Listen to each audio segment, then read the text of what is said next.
Eu quero ministrar uma palavra, antes de ministrar a palavra principal da noite que o Senhor me confiou ao seu coração.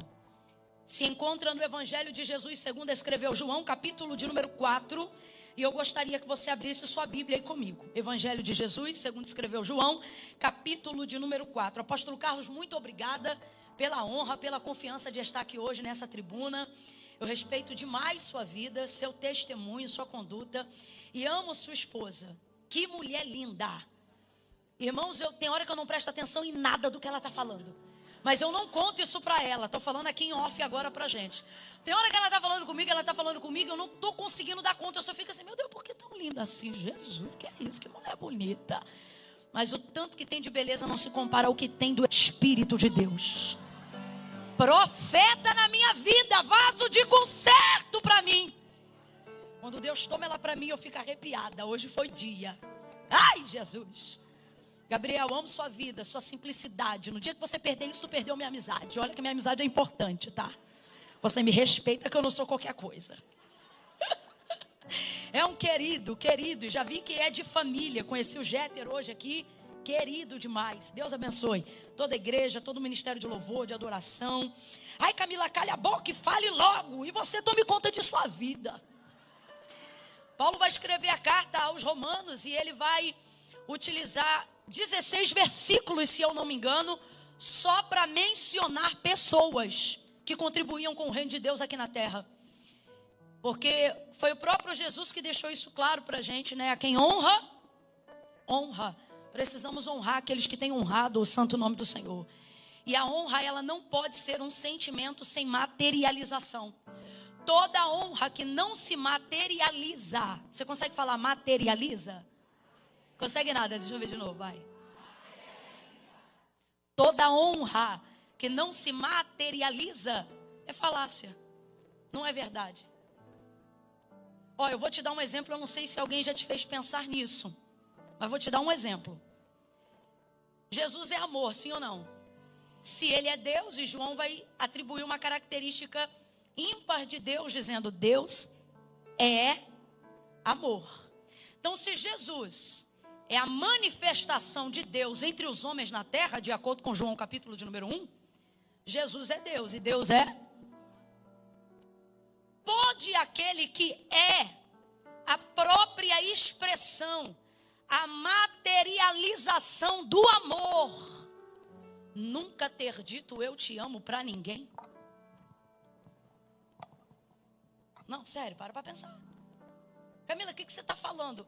Eu só estou reproduzindo uma realidade bíblica. Me mostre um versículo aonde Jesus tenha dito para alguém: eu te amo. Engraçado que tem gente que não concorda, mas não sabe dizer na Bíblia. Porque nem lê a Bíblia e está discordando comigo, enjoado. Não tem. Não há um versículo cujo amor tenha sido verbalizado em palavras. Mas há uma Bíblia inteira onde ele foi materializado em cada uma das ações de Deus e do seu Filho. Está de boca fechada porque já era para estar dizendo glória ao meu Deus. O amor não se constitui em palavras, não é isso que disse João? Mas em ações, em atitude. Eu não sei se você já tinha parado para pensar nisso, mas isso é uma coisa que me ocorreu esses dias. Eu também nunca tinha parado para pensar nisso. Eu falei, mano, como pode? Jesus nunca disse categoricamente para ninguém: eu te amo. Mas ele fez isso o tempo todo, materializando o amor. Texto áureo da materialização do amor, João 3,16. E Deus amou o mundo de tal maneira que deu. E Deus amou o mundo de tal maneira que entregou. Aleluia. Aleluia. Catuca 2, me ajuda. Catuca 2 assim, ó. Camila, eu falo o quê? Por enquanto só incomode ele mesmo. Vai, catuque ele aí. E diga assim: quem ama, entrega.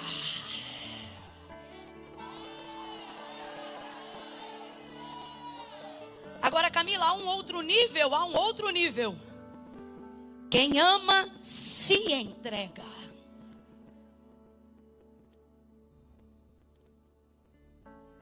O amor de Jesus é um amor de atitude, é um amor que materializa-se. Porque uma honra que não pode ser materializada, ela não é verdadeira. A materialização de Deus é Cristo. Então eu vou te perguntar, finge que eu nunca te dei essa cola. Aonde está a materialização de Deus? Quem é a materialização de Deus? Quem é o amor materializado de Deus? Se poupou por ser? Não. Antes se entregou. Não usurpou. Ou seja, não tomou de volta a glória que lhe era devida, mas antes a si mesmo desprezou, para que nós pudéssemos usufruir disso. Agora veja, se isso já é uma realidade quando olhamos a manifestação do Deus Espírito no Antigo Testamento, precisa o Deus Espírito provar alguma coisa para alguém, para ele ser creditado como verdadeiro? Irmão, Deus é. Abra comigo a sua boca e diga assim: Deus é. Diga, Deus é. Crendo ou não crendo, Deus é. Fazendo ou não fazendo, Deus é. Aceitando ou não aceitando, Deus é. Para o pecador e para o santo, Deus é. Você está me entendendo? Deus é. Agora veja, ele traz a manifestação de quem ele é através da sua materialização em Cristo, para que ele não fosse só compreendido, mas para que ele fosse aceito, provado, experimentado. E a única maneira disso acontecer era ele descendo ao nosso nível. E ele não fez uso do direito de sua glória para não descer a esse nível. Permitiu-se ser gerado no ventre de uma mulher. Rapaz, você tem noção do que é o Deus Santo, Todo-Poderoso, que nós cantamos aqui, vir à terra e ter necessidade de usar banheiro. Banheiro. Como cantava um hino bem antigo, da época do pastor Carlos, da minha não. Se isso não for amor, o oceano secou. Se isso não for,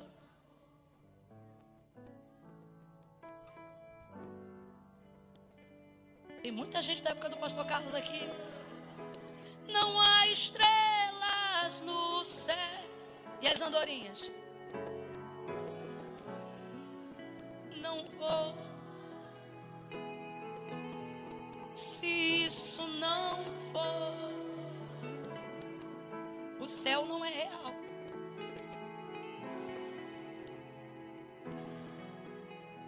Tudo perde. Tudo.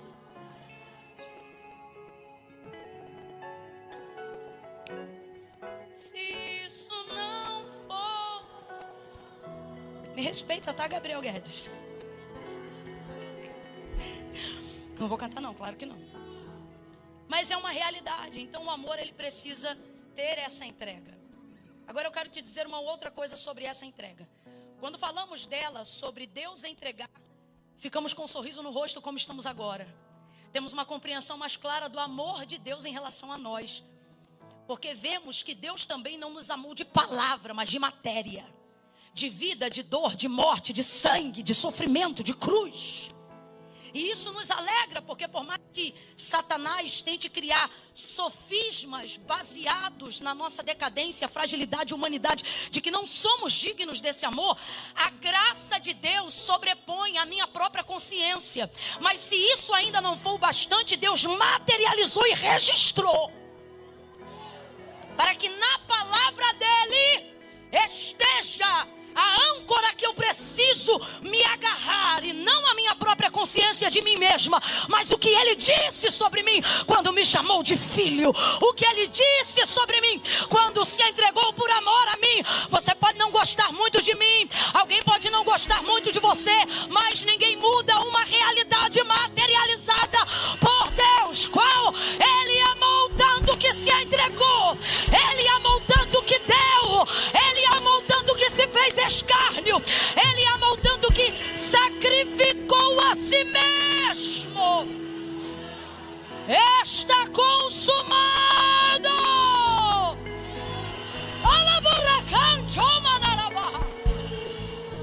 Sou eu, mas alguém está sentindo o poder do Espírito Santo. Aleluia! Aleluia! Fala assim comigo, ó. Tá consumado. Fala assim, consumado. Você sabe uma maneira grosseira, né? De dizer o significado de consumado? É um pouco parente do consumido. Não tem mais jeito. Não tem mais jeito. Não dá para voltar. Não dá para refazer. Eu não sei se você já teve esse problema, mas a gente lá em casa não tinha muita condição de muita coisa, de quase nada. E de vez em quando a minha mãe separava a lata do leite condensado para o bolo, sabe lá que dia. A caixa de leite para fazer o bolo, sabe lá quando. Porque era assim, quando você tinha oportunidade de comprar, você comprava e guardava aquilo. Só que você não pode usar meia lata de leite condensado e deixar na porta da geladeira se você tem criança em casa. E minha mãe tinha um jeitinho de fazer, que para não usar tudo, furava uma ponta e a outra. Rapaz, aquilo é mamadeira de adolescente, você não está entendendo. Então, como a minha mãe não conseguia ver o que estava lá dentro, vez ou outra ia eu e a minha irmã, e ó. Aí chegava a hora para minha mãe fazer alguma coisa, quando ela pegava a lata, ela sentia ausência de peso. Cadê o leite condensado que estava aqui? Às vezes ela brigava, às vezes ela varava uma havaiana. Só que tinha uma coisa, poderia ter qualquer consequência depois do que nós havíamos feito. Só uma coisa que não poderia ser refeito: devolver o que havia sido. Eu quero que você entenda que qualquer desdobramento do que tentem te fazer convencer depois não pode desfazer aquilo que já foi feito antes.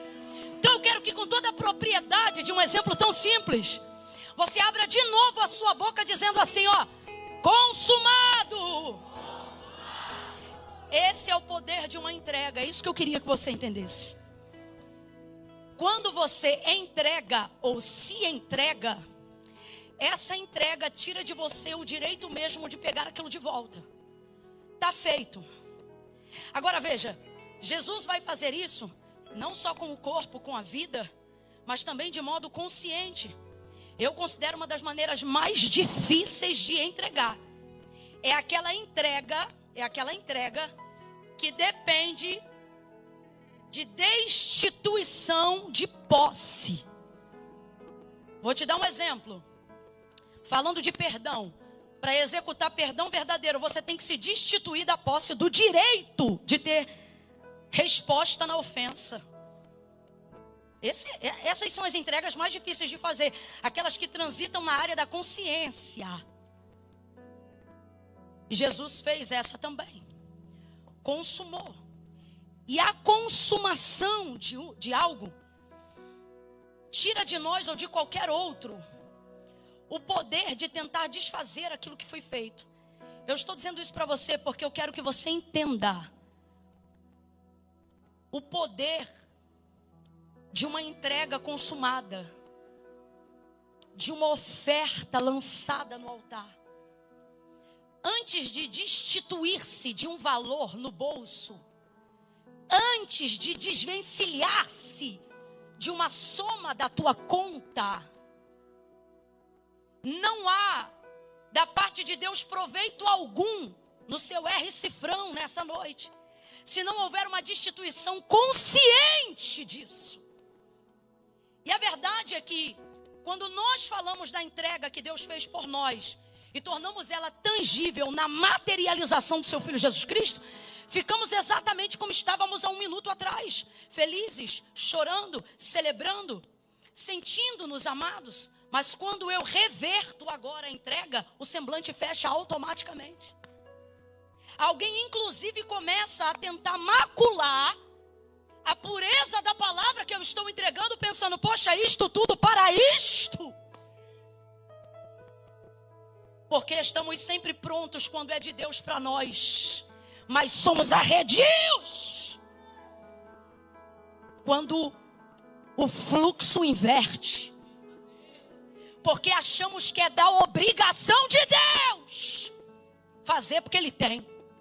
É da obrigação de Deus fazer porque Ele é. É da obrigação de Deus fazer porque Ele pode. Só que Ele não disse, eu entreguei meu filho porque eu posso. Ele não disse, eu entreguei meu filho porque eu tenho poder. Ele disse, o que eu fiz por amor. Sabe o que isso significa? Eu também não tinha obrigação nenhuma. É o amor a motivação correta para qualquer entrega. Então qualquer entrega que não tem amor, não importa o quanto se entrega para Deus, ela não vale nada. Então coloque o seu dinheiro no bolso, na conta, e não tire ele de lá. Se toda vez que esse tema for um espinho no seu coração, Deus não quer seu dinheiro. A igreja também não quer seu dinheiro. E de verdade, com todo respeito, não é através dele que Deus faz tudo o que faz. Não, Camila, não. Deus só aceita a oferta por causa do ofertante. Se não houver o coração do ofertante na oferta, para Deus aquilo é papel. A entrega precisa ser feita primeiro aqui. Então, com a mão na consciência, vamos ser honestos. Estamos sempre prontos quando é de Deus para nós. Mas somos limitados e bloqueados quando é da gente para Ele. O Evangelho de Jesus, em João 4, diz assim: que quando ele chega à província de Sicar, cansado da viagem, vai se assentar no poço de Jacó. Quantos aqui conhecem esse texto? Quantos aqui conhecem esse texto? Levantem a mão. Quem não conhece esse texto? Quem não quer levantar a mão? Então preste atenção que você vai entender. Jesus está saindo da Judeia para ir para a Galileia, e no meio do caminho está Samaria. Cansado da viagem, ele vai parar na província de Sicar, que é onde está aquela mulher samaritana. Já ouviu falar dela? Teve 5 maridos e o 6º não era dela. Era uma mulher de vida complicada. Quando ele chega alto do meio-dia, ele vai descansar em cima desse poço, que não por coincidência, mas era o poço de Jacó. Aí ele senta ali e fica esperando ela chegar. Quando ela chega, ela traz um cântaro vazio, porque ela está indo lá para tomar. Completa para mim, por favor. Ela está indo lá para... Ela está indo lá para tomar, ela está indo lá para pegar. Porque a nossa disposição para pegar é sempre essa. A gente vai desde que seja para pegar, a gente vai desde que seja para receber. Vamos falar a verdade? A maioria das pessoas perverteram a motivação original de um culto. Quantas vezes, trivialmente, no meio da rua, alguém pergunta assim pra gente: tá indo pra onde? Tô indo pro culto. E vai lá fazer o quê? Vou lá receber. Desde quando? Desde que o culto foi instaurado como culto para Deus. Ou seja, o próprio Deus estabeleceu a liturgia do culto. E a primeira coisa que ele disse é: Moisés, depois que estiver tudo pronto, fala para esse povo para não se achegar diante da minha presença com as mãos vazias. Porque culto não é lugar onde eu recebo, culto é lugar onde eu dou. A cultura ocidental perverteu, na sua maioria, eu não estou generalizando, mas na sua maioria, a ideia original de culto para Deus. E muitas vezes estamos como essa mulher. Por que você veio hoje? Eu vim para receber, eu vim porque eu quero uma oração de cura, eu vim porque eu quero um milagre. Temos dificuldade litúrgica de entregar devocional. Irmão, eu glorifiquei quando eu contei no relógio 1 hora de louvor. Faz tempo que eu não vou num culto assim. Aonde Deus é louvado. Onde Deus é louvado, sem pressa. Isso é devoção. Isso é devoção. Não fale comigo de adoração sem falar de devoção. Todo o restante, sem devoção, não é adoração, é cantoria. Devoção é isso, Deus no centro, pá. Então a gente tem essa proatividade, estou indo para ter, para pegar, para tomar. Chegamos com os nossos cântaros vazios e recebemos, dando glória a Deus e aleluia, tudo aquilo que jorra do altar para o povo. Mas se por um instante como esse agora, o fluxo virar, as bocas se calam. Estou mentindo, gente? Estou mentindo, gente? Eu também estou filtrando o meu coração aqui.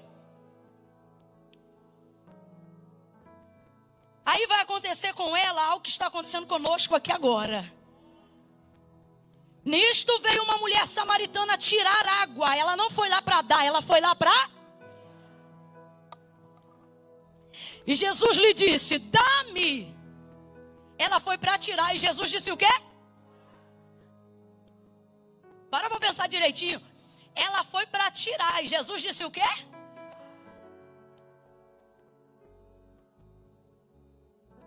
É complicado quando pensamos que estamos indo ao encontro dele para tirar o que queremos. E ao encontrá-lo, ao invés dele dar, ele pede.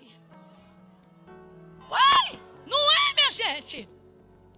E ele pede, dá-me de beber. Mano, não dá bom dia, não dá boa tarde. Já chega pedindo. Dá-me de beber. Dá-me de beber. Aí ela resiste. Aqui, ó. Como sendo tu judeu, pede de beber a mim, que sou mulher samaritana. Aí eu não aguento, eu tenho que falar rasgado. Então uma mulher que teve 5 homens, sendo que o 6º não é dela, está com padrão de moralidade aqui para não falar com judeu? Então vamos falar a verdade? O fato dele ser judeu é só a justificativa onde ela pode se apoiar para não ter que dar. Tem tantas áreas de delito, de imoralidade, aonde temos dependência do Espírito Santo para aperfeiçoamento de caráter, mesmo depois de termos sido cristãos. Mas é falar de dinheiro na igreja que o pau quebra e a moralidade de todo mundo vem para cá. E eu me pergunto, como pode? Aonde estava tanta moralidade quando entrou no site pornográfico? Aonde estava tanta moralidade quando estava com a língua falando mal da vida dos outros? Aonde estava tanta moralidade quando respondeu a mãe como se fala qualquer um? Aonde estava tanta teologia quando pegou o troco que deveria ter entregado? Que moralidade é essa que só aparece na hora da entrega? A mulher teve 5 homens, o 6º não é dela, mas agora ela não vai falar com ele porque é judeu. Ah, fala sério! Vamos jogar limpo! Vamos jogar limpo! Vamos jogar limpo! Não é o fato dele ser judeu, é porque ele pediu. Se ele não tivesse pedido, vamos imaginar diferente. Vamos imaginar se ele estivesse chegando, dando. Será que ela questionaria? Não posso receber, porque tu és judeu. Quando é para receber, a gente mexe em tudo. Quando é para receber, a gente ajusta o protocolo. Quando é para receber, a gente refaz até a lei. Quantas vezes eu já vi pessoas desfazendo inclusive de princípios para tentar abrir uma brecha para justificar aquilo que quer receber. Mas se ele chega pedindo, de repente nos tornamos mais santos que a igreja, mais fiéis do que os pastores, mais importantes do que qualquer um que tenha lido a Bíblia tanto quanto nós. Porque na verdade a régua não é a moralidade. A régua é a raiva, que eu não quero ter que dar onde eu estou indo para receber. Então me entregue você aí, pregadora. Me entregue vocês aí, músicos. Me entregue a senhora, a palavra. Me entregue a Espírito Santo. Afinal, esse lugar não é teu, essa casa não é tua. Eu vim receber. Eu estou sentindo um temor de Deus tão grande. E eu quero misericórdia de vocês na minha vida, porque eu não falo como protesto. A espada tem 2 gumes e eu sei porque também está cortando do lado de cá. Mas não é a verdade do nosso coração? Se dessemos palavras aos sentimentos mais escusos que permeiam os nossos pensamentos e a nossa alma num momento como esse, a voz deles teria exatamente a conotação das palavras que eu estou dizendo. E se eu te disser que está tudo errado? Com todo respeito, falando de nós, não do Senhor, não da casa de Deus. Falando de nós, você teria coragem de admitir agora para a tua própria alma e dizer assim: está tudo errado? Quem tem coragem, verbalize isso aí agora. Está tudo errado. Eu tenho errado. Eu tenho errado. É verdade, Camila, meu coração fecha assim nessa hora. Por mim o culto nem teria isso. E Deus está dizendo, se isso não tiver, não é culto.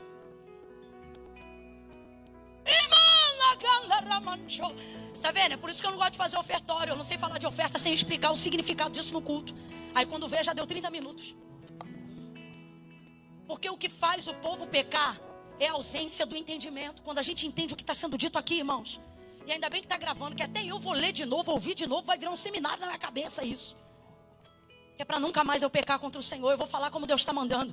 Tem gente aqui que ama visitar a igreja e recebe tudo que Deus tem para oferecer. Mas na hora que entra no ofertório, você diz: por mim o culto não precisava ter isso. E no seu achismo, totalmente fora da palavra, Deus está confrontando alguém severamente além de mim aqui. Você pensa que o seu achismo justifica o que Deus está falando, e Deus está dizendo: eu me justifico pela minha palavra. Então o que você acha não importa diante daquilo que eu disse. Pegue sua opinião e coma com arroz e feijão quando se tratar de como Deus quer ser adorado. Porque não é como eu acho que tem que ser, é como Ele disse que seria. E como Ele disse que seria? Aonde vemos a instauração da primeira forma litúrgica de materialização da honra, do culto, da devoção para Deus. Caim e Abel. Quem ainda está comigo, diga amém. Abel traz uma dos seus animais. Caim traz algumas das suas verduras. E nós vemos ali uma entrega. Nós vemos ali uma entrega. Ali está um dos pilares que determinam o que é um culto. Primeira coisa, um culto precisa ter um Deus.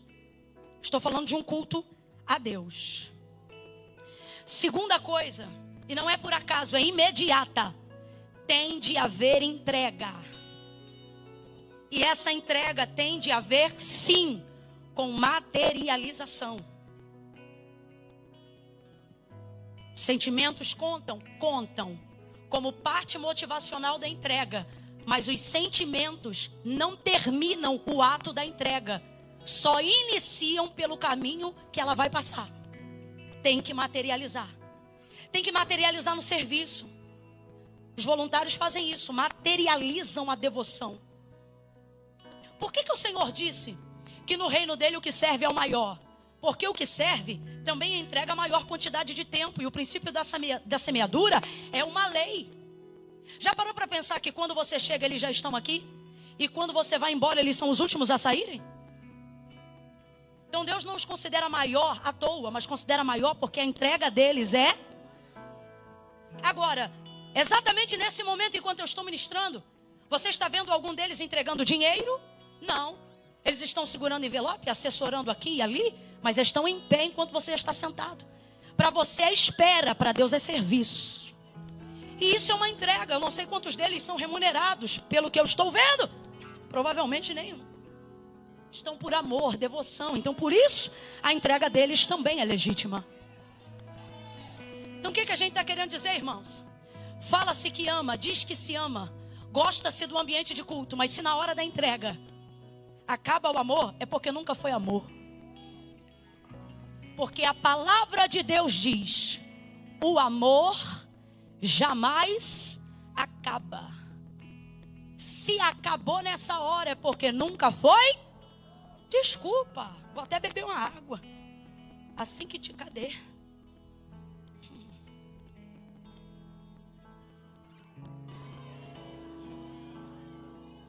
É para engolir. A ver se ajuda a descer. Camila, eu que não tenho água, faz igual Abraão, dá glória a Deus que desce mais rápido. Oh, glória! Então hoje nós vamos fazer o nosso ato de entrega, compreendendo que isso é um privilégio, que é uma honra, que isso faz parte do aperfeiçoamento do caráter cristão. E de que essa, por mais que seja a hora mais revoltante e questionadora para muitos, é o momento mais importante para Deus, no que tange a devoção de adoração no culto. Então retire o seu melhor. Quando eu comecei, eu não tive o privilégio de nascer num lar cristão. Então quando eu comecei a ouvir falar sobre oferta na igreja, eu tinha muita vergonha porque a salva passava. Aqui é salva também? Pronto, perfeito. Quase lugar nenhum mais é salva, mas hoje combina, porque esse exemplo não é em vão. A salva passava na minha igreja e eu tinha vergonha de não depositar nada.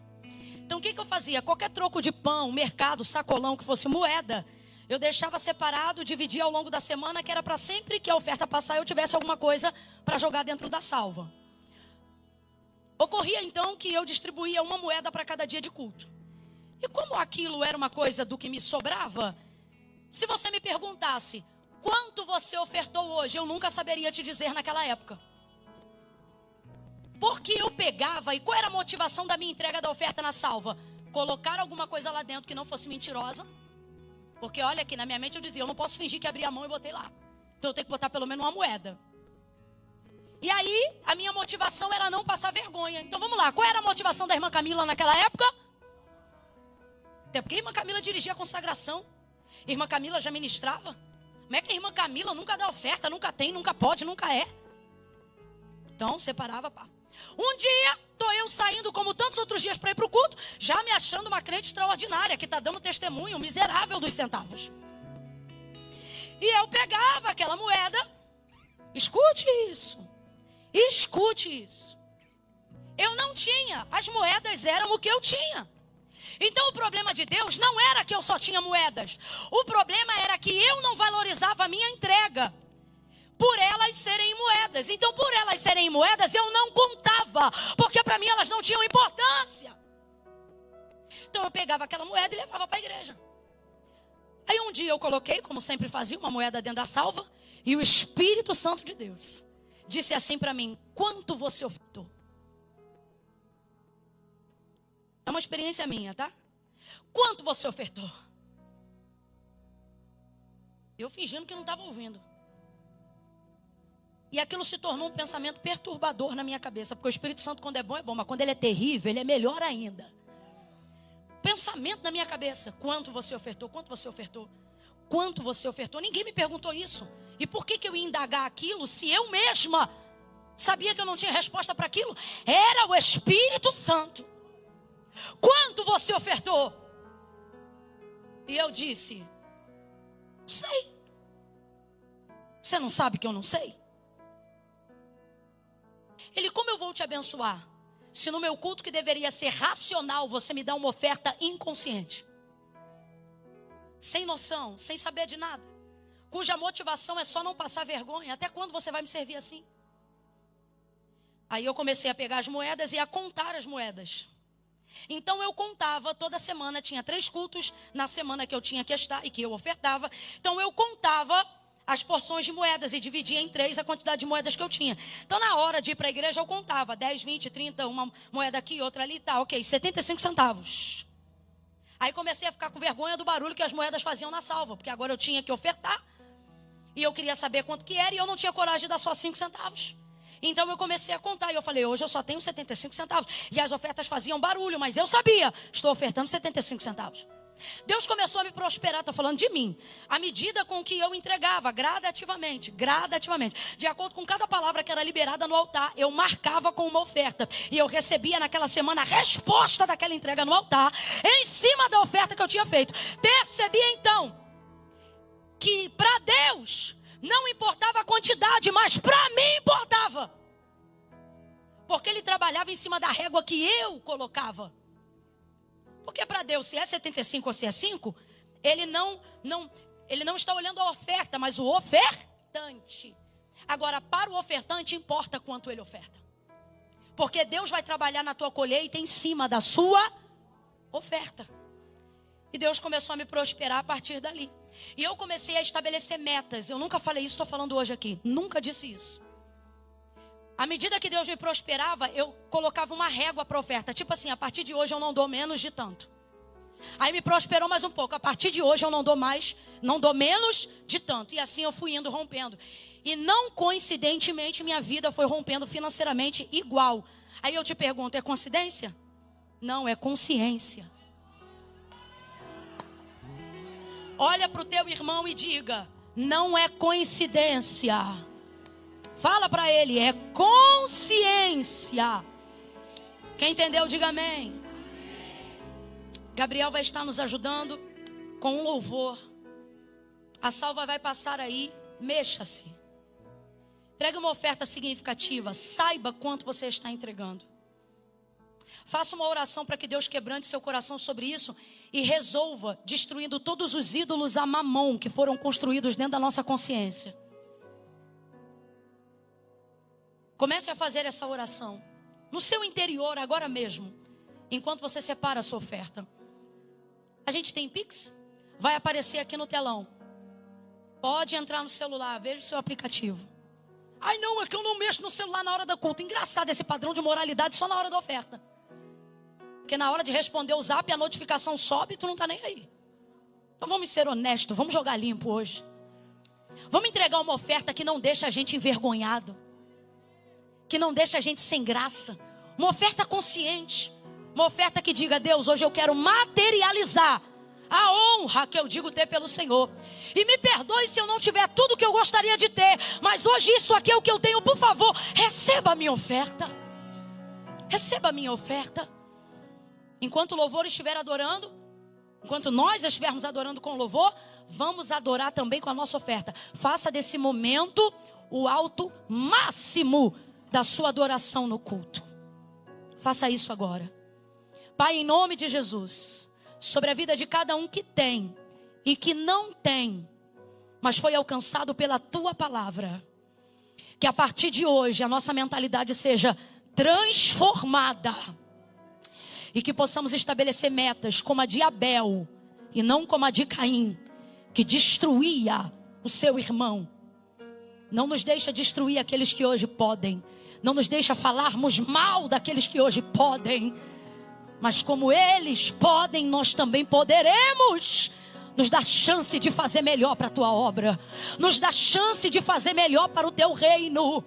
Cada moeda, nota que passa agora na salva, cada aplicativo que sobe o comprovante de uma entrega agora, nós colocamos diante do Teu altar, aonde houver uma adoração sincera agora. Oh Pai, receba como um cheiro suave e agradável as Tuas narinas. Mais do que oferta, recebe o nosso coração como ofertante nesta noite, em nome de Jesus. Diga comigo, em nome de Jesus. Diga, em nome de Jesus. Amém. Adore ao Senhor.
Meus dons e talentos, meus dons e talentos são pra Materialize esse louvor nos seus lábios. preciosos são teus. Materialize verbalizando o seu glória a Deus. Oferte um aleluia. Se você não tem nada para ofertar, oferte suas lágrimas a um odre no céu que aceita elas como depósito.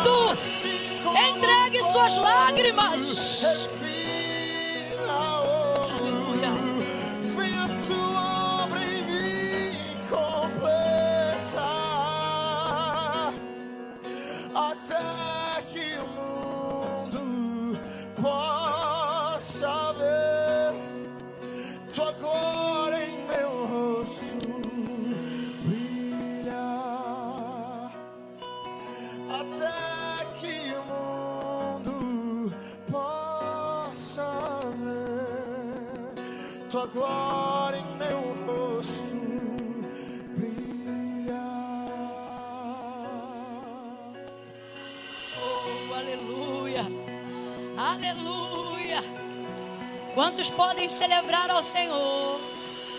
Celebre a Ele com palmas. Celebre a Ele com palavras de adoração e júbilo.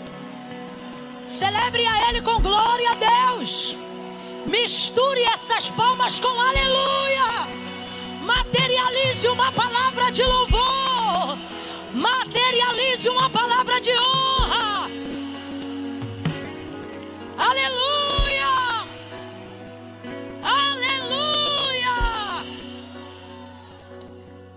Pegue sua Bíblia. João 19, vamos para a segunda porção dessa noite. Quem ainda aguenta queimar mais um pouco de lenha aí?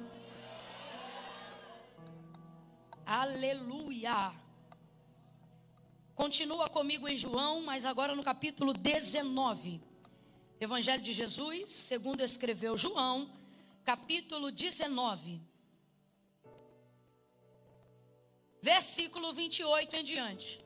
Eu amo esse texto, sempre apresento uns 4 pontos nele que me chamam muita atenção.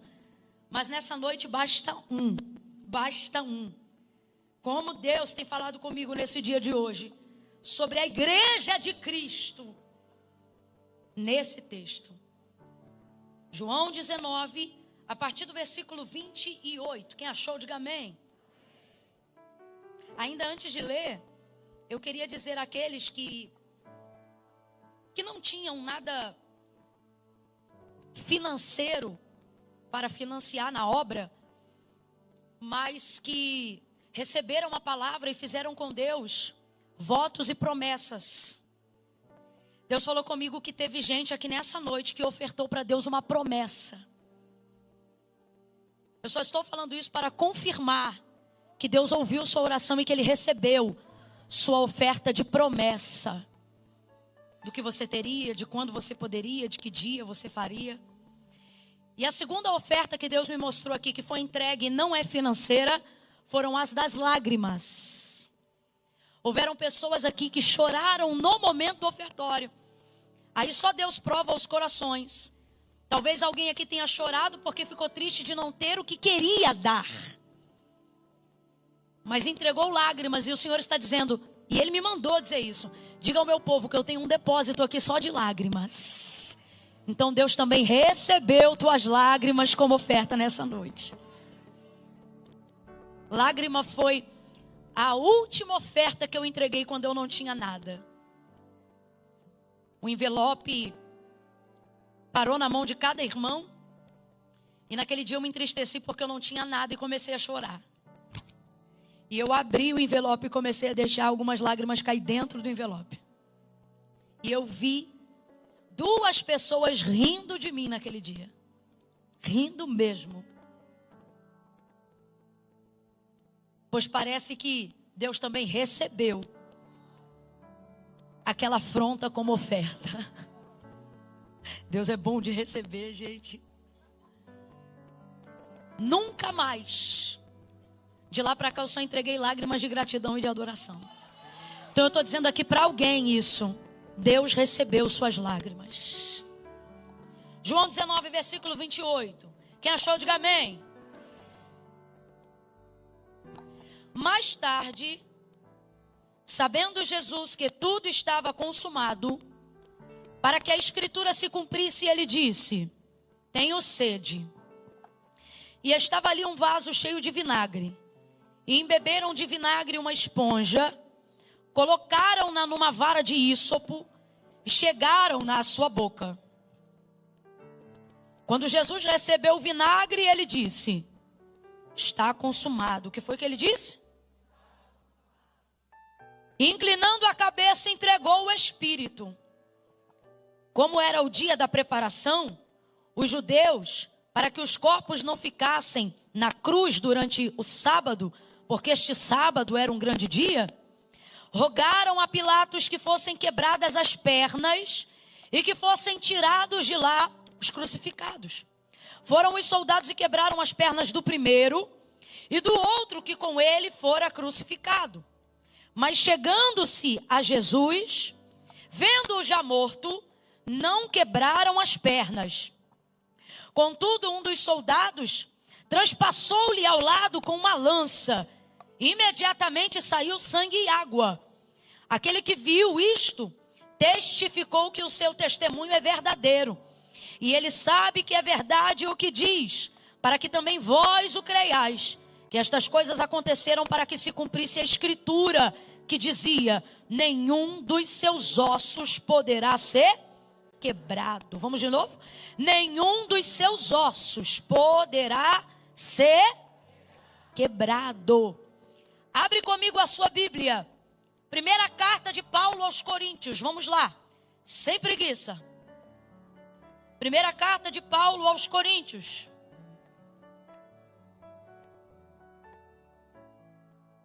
Capítulo 12.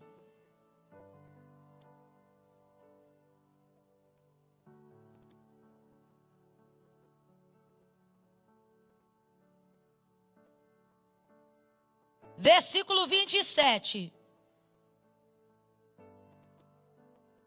Quem achou, diga amém. Ora, vós sois o corpo de Cristo, e individualmente membros desse corpo.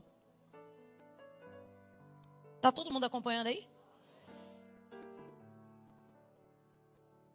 Ora, vós sois o corpo de Cristo, e seus membros em particular. Essa versão aqui. Diga assim: nós somos o corpo de Cristo. Volta lá de novo, João capítulo 19.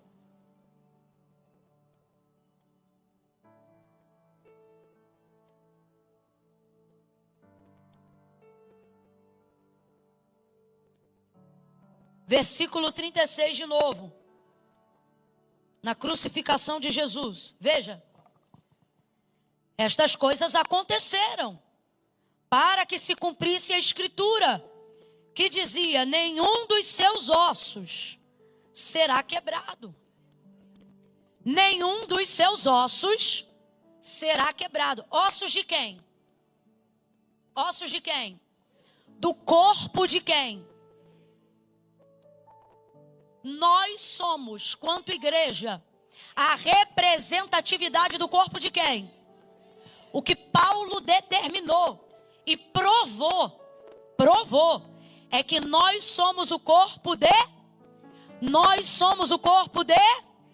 Quando Cristo estava no madeiro vivendo o cumprimento da profecia de Isaías, João está relatando o que ele viu. João está escrevendo o que ele viu. E o que ele viu? Ele viu a palavra se cumprir na vida de Cristo. Moído pelas nossas transgressões, o castigo que nos traz a paz estava sobre ele, pelas suas pisaduras nós seríamos sarado.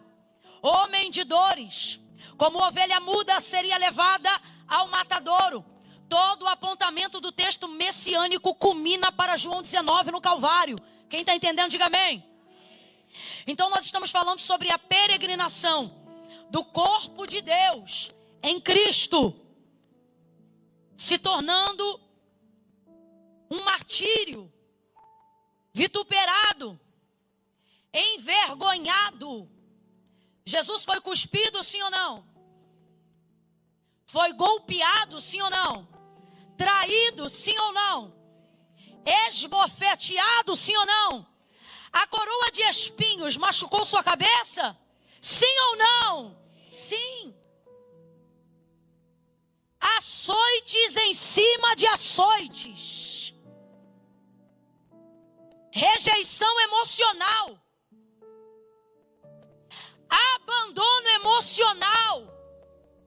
O sangue de Jesus não começou a cair no Calvário, começou a cair no Getsemane. Seu espírito entrou num nível de agonia tão profunda, que o efeito que lhe foi causado no Getsemane é comprovado pela medicina. Então eu não estou aqui espiritualizando algo. Eu estou falando da realidade de uma entrega espiritual, emocional e física. A tricotomia de seu ser foi moída. Começou a verter. O suor se transformou em gotas de... Por causa do nível de agonia que ele foi submetido. Sozinho, agoniado. E agora todavia a cruz. Ao chegar nesse momento, vemos o cumprimento da profecia de Isaías. João não se desespera, porque quem tem palavra não se desespera.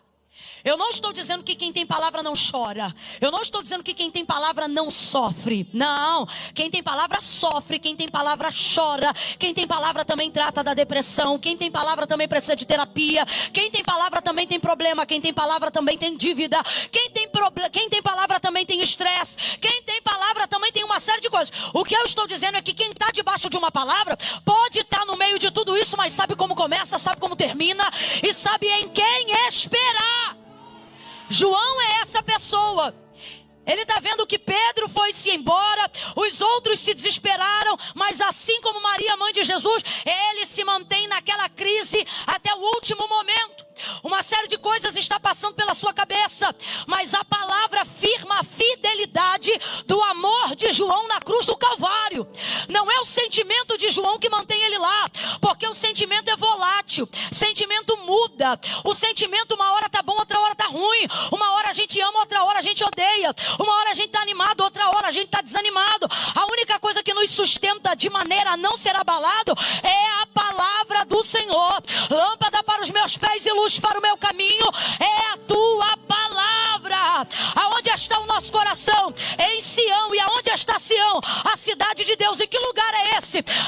Esse lugar é um lugar cujo trono de Deus está, e ali não pode haver abalo. O que isso significa? Que aonde Deus está, a sua palavra está. E se a palavra dele está, não haverá remoção daquilo que foi liberado. Ou seja, não há abalo a ponto de perder a estribeira. Então João, diferente de Pedro, não foge. João, diferente dos demais, não corre. Também não tenta matar ninguém enquanto está acontecendo isso. E o que é que vai orientar? Qual é a bússola emocional que vai manter João no Calvário para escrever o testemunho que ele escreveu e que ele disse para nós? A palavra. Ele não está vendo só dor. Ele não está vendo só perturbação. Quando ele olha para aquela cena perturbadora no Calvário. E qual é a perturbação? Ver alguém inocente. Gente, se a gente...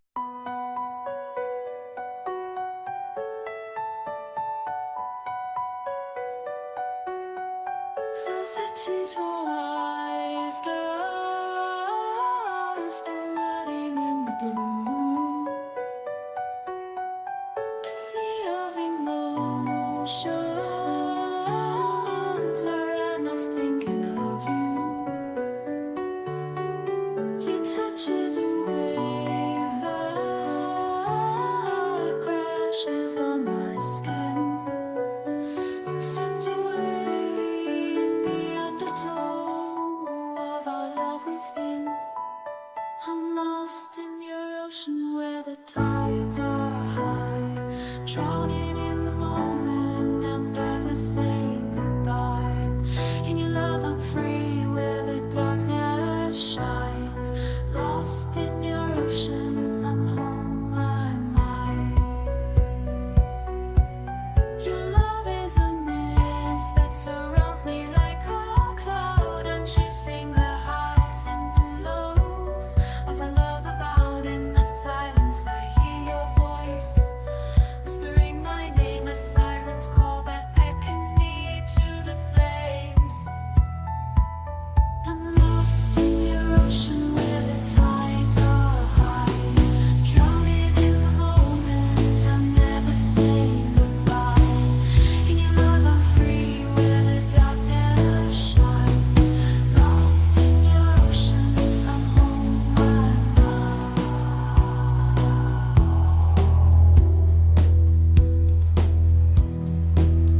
pessoa entrando na fila, furando a fila, para entrar na frente de alguém que a gente nem conhece, isso já revolta a gente?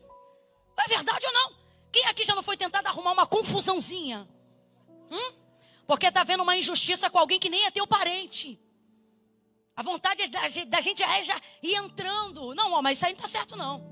Mas o senhor, mas a senhora, é ou não é? Agora imagina a condição de João.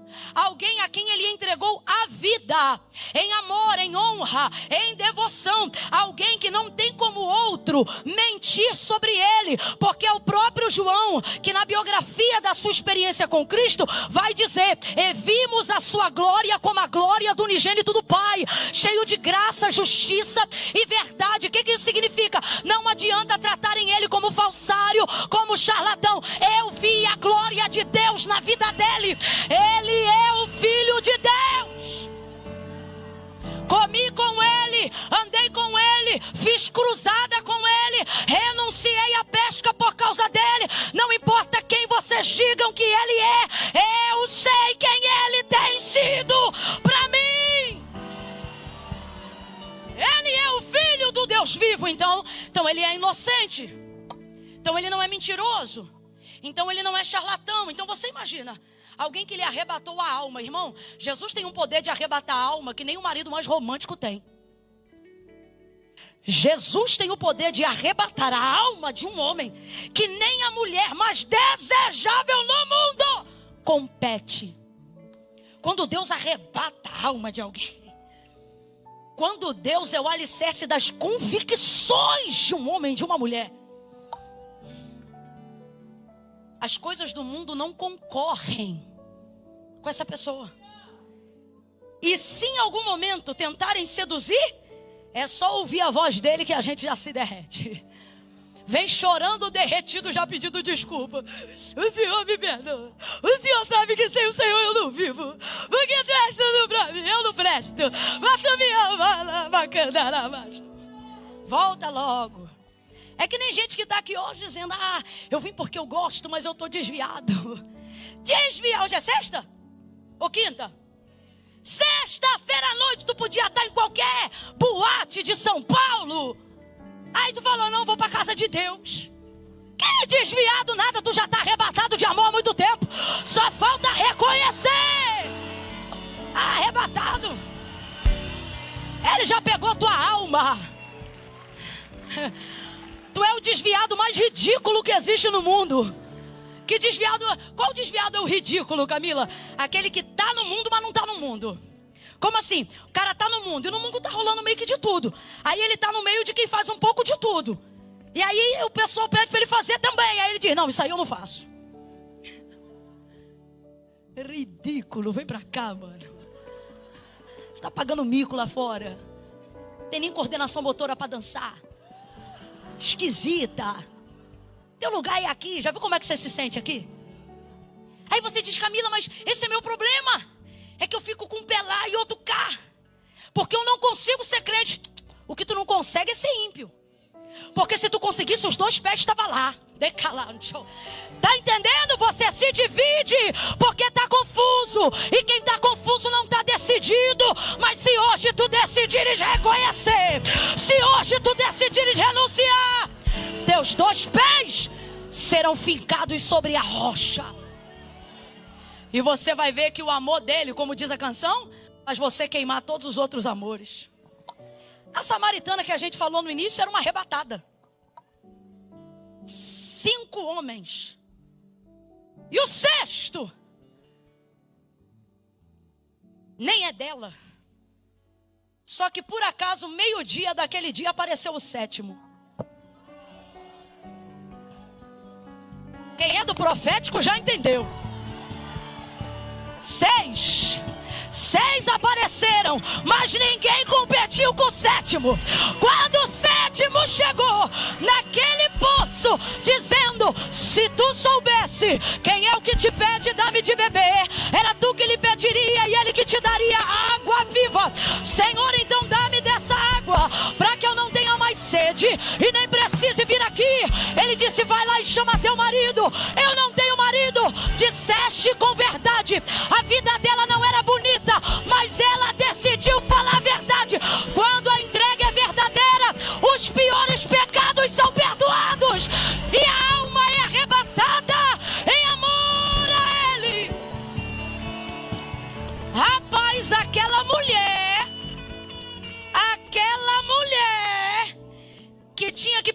todo dia meio-dia, porque não queria ver a cara de ninguém que conhecia a vida sem vergonha dela, para não ter que passar constrangimento, evitava o horário ideal.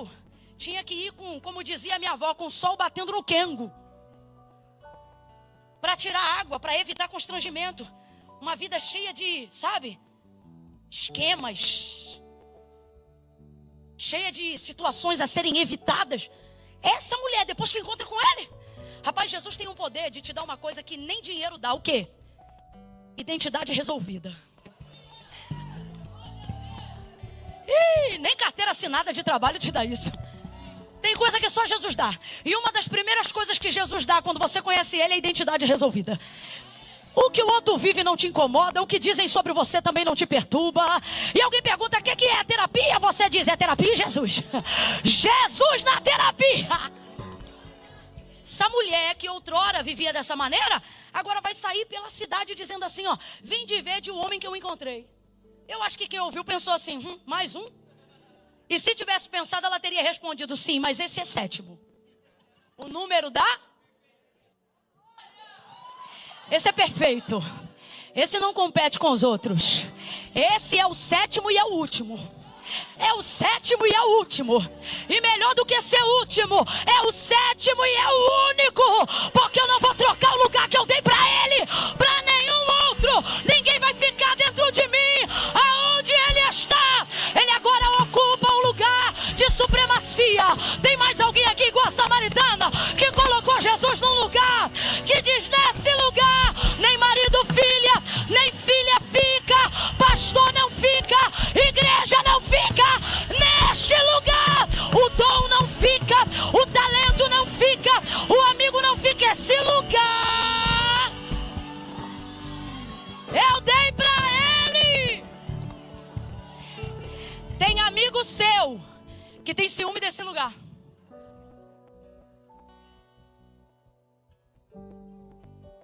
Você vai pra igreja de novo, mano. Parece que vive na igreja. Eu vou. E a pessoa diz, cara, eu tô te dando um ingresso pra gente ir pro, sei lá, cinema. Planeta das Macacos, o Reinado saiu. Bora lá. E você diz, cara, eu gosto muito. Então, por isso que eu comprei, mas hoje vai ter um culto. E quando eu boto ele na balança, tudo que tenta competir com ele voa no prato. Porque ninguém é igual a ele. O que ele fez por mim, ninguém fez. O jeito que ele me fala, que ele me beija, que ele me abraça. O jeito que ele me atrai. O jeito diferente de falar comigo. Não de fora para dentro, mas numa convicção de dentro para fora. Ele me afeta em áreas que ninguém me toca. Ele me afeta em áreas que eu nem sabia que existiam em mim, até que ele me tocasse. Tem gente me olhando esquisito agora e pensando, Camila, isso é verdade? Para que tu saibas que é verdade, por estes dias tu vai viver uma experiência como Cristo que eu prego. Ele é verdadeiro, ele é fiel, ele arrebata a alma da gente. Por ele, as amantes deixam carros. Por ele, traficantes deixam as verbas, os negócios, o status do poder da comunidade na mão de qualquer outro que venha depois. Por ele,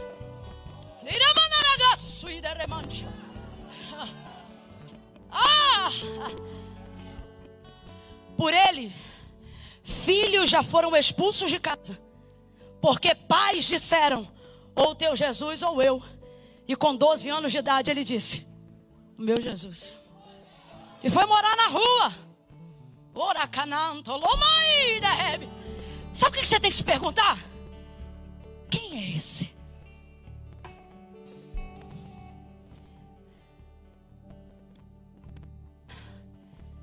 Que faz alguém pegar um sistema de negócio rentável e de repente queimar tudo, colocar numa conta e ir para uma obra missionária em algum lugar, sabe lá Deus onde. É isso que você tem que se perguntar. Pare de dizer apenas que os outros estão loucos e comece a perguntar quem foi que botou eles nesse manicômio. Comece a se perguntar: quem é a pessoa que faz uma pessoa que outrora eu conheci sã agir agora como se fosse doido? Porque a palavra de Deus diz que quanto mais o mundo diz que é loucura, é porque nós estamos desfrutando do poder de Deus. A cruz é loucura para os que perecem, mas para nós é o poder de Deus. Então João vai se firmar ali, ele vai aguentar ficar ali. E por que ele vai aguentar ficar ali? Porque ele está com a profecia de Isaías inteira na cabeça. Quando o sentimento grita em você, se você tiver palavra na cabeça para se apoiar, o sentimento não te arrebata. A vontade de cair dentro da cova de quem está sendo enterrado não te arrebata.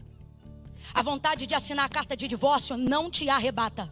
Quando você tem uma palavra fixa, fincada dentro do teu interior, o sentimento vem de acordo com a circunstância que você está vivendo. Mas se tu tiver aquela palavra na mente, aquele sentimento do mesmo jeito que vem, ele também vai, porque você está na palavra. Palavra de Deus é âncora, irmão. Palavra de Deus é corrimão na ventania. Palavra de Deus é poço artesiano no dia da seca. Palavra de Deus é maná descendo do céu quando os mercados estão vazios. Palavra de Deus é remédio que não vende na farmácia. Palavra de Deus, ela tem o poder de te dar aquilo que o homem no mundo mais quer. O quê? Estabilidade. Camila, eu acho que o que o homem mais quer no mundo é dinheiro. Não. Dinheiro é a forma pela qual o homem acredita que vai conquistar estabilidade. O que o homem mais quer no mundo é estabilidade. Qual é o sonho de qualquer pessoa que quer ter dinheiro? Viver de renda. Imagine um dinheiro trabalhando para você sem você ter que trabalhar por dinheiro. Vai! Eu creio, irmã. O que o mundo quer? Estabilidade. E isso não está no concurso público. Nem no militarismo, nem na Ibovespa. Por mais que alguém tente te dar todos os caminhos, vai por mim. Eu sei do que eu estou te falando. Estabilidade quem dá é Deus. Deus dá estabilidade. O que você procura não está no dólar, está em Deus. Meu Deus.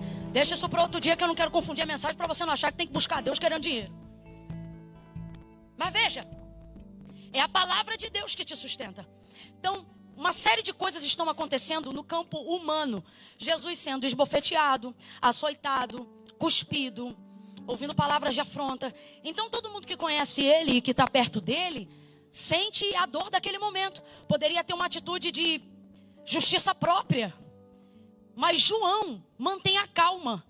Como que ele consegue manter a calma naquela circunstância? A profecia de Isaías está na cabeça. Então ele começa a perceber que todas as ações, eu disse todas, vem comigo, eu disse todas as ações horríveis, tenebrosas, que estão acontecendo no Calvário, para um homem natural, é uma junção de caos. Para João, é uma orquestra, cuja batuta é aquela varinha, está na mão da palavra de Deus. Já viu o maestro na orquestra?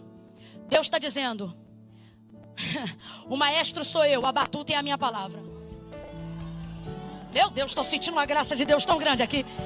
Deus está dizendo, quando você sabe qual é a palavra que eu te entreguei, é no meio de calúnia, difamação, gente te esbofeteando, injustiças acontecendo, e alguém pensando, ele vai se desesperar, e Deus dizendo, a minha palavra vai fazer a música acontecer, a minha palavra vai fazer, no meio desse caos, você entender que o meu Espírito está no controle, a minha promessa está se cumprindo, não é o diabo, é a palavra.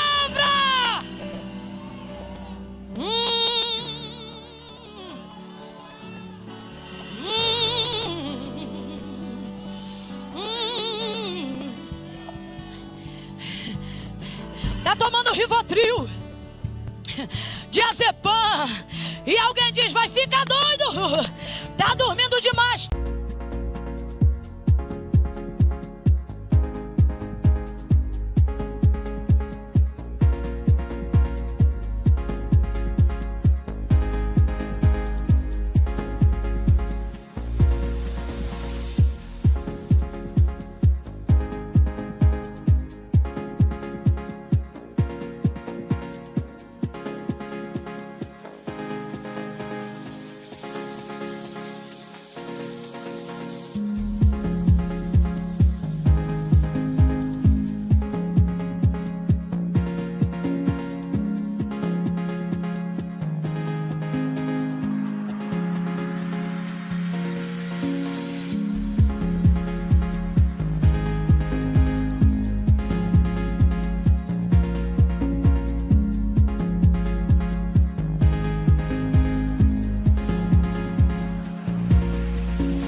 dizendo: eu faço a ferida, mas eu também ligo. Tá na minha mão, tá na minha mão. Ei, você vai receber um laudo, ou já recebeu um laudo médico, e o médico diz: o problema é esse. E aí o Senhor te lembra da palavra. Lembra que eu falei que eu faria de você uma geração? Lembra que eu falei que eu salvaria a tua casa? Então te lembra da palavra. Tu não morre agora, tu não será quebrado agora. Eu preservo a tua estrutura, eu preservo a minha promessa. Há uma batuta, a batuta está coordenando a palavra.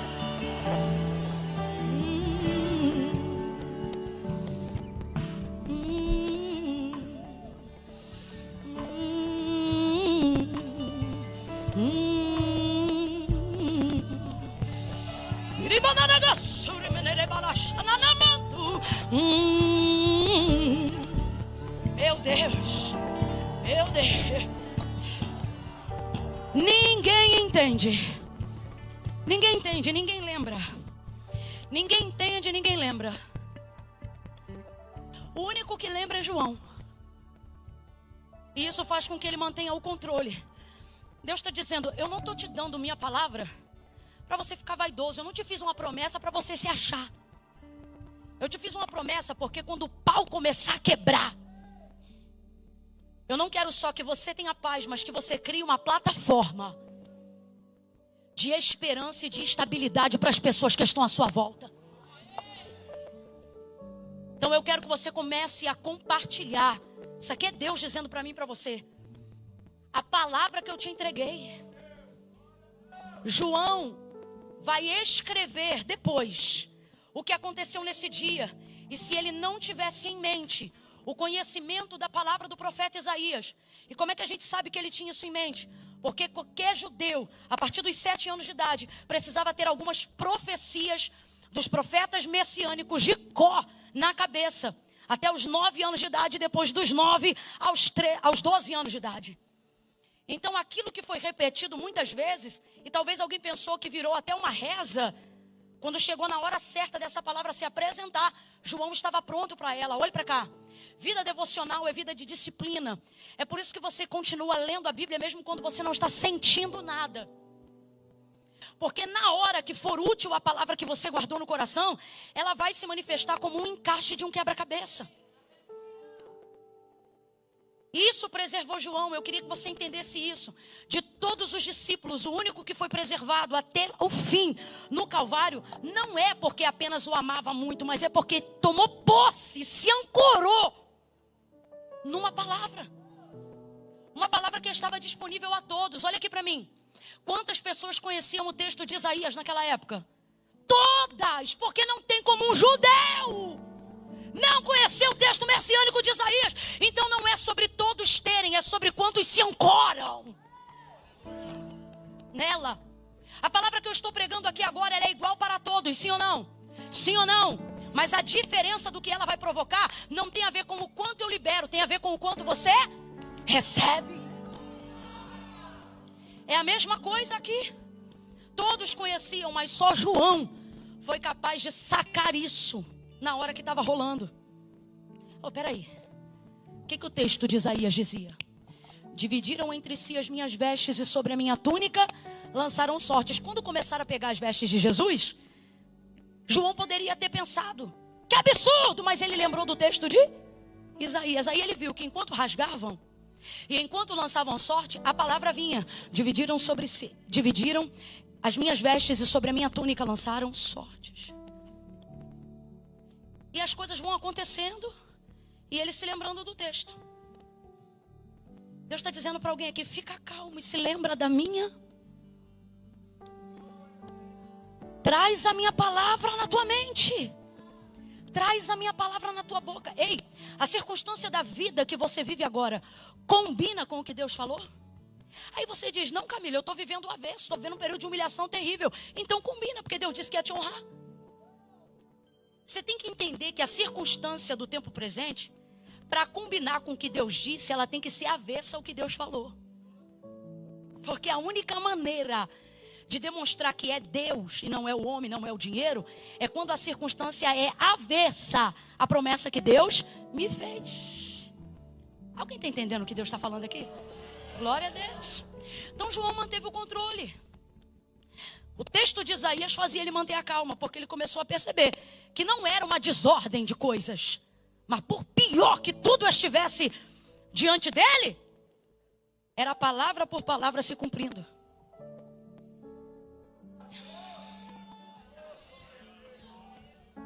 Palavra por palavra se cumprindo. Deus está dizendo, nem tudo que está acontecendo na tua vida tu está discernindo, mas tenha certeza, todas as coisas estão cooperando para o teu bem. Palavra por palavra está se cumprindo.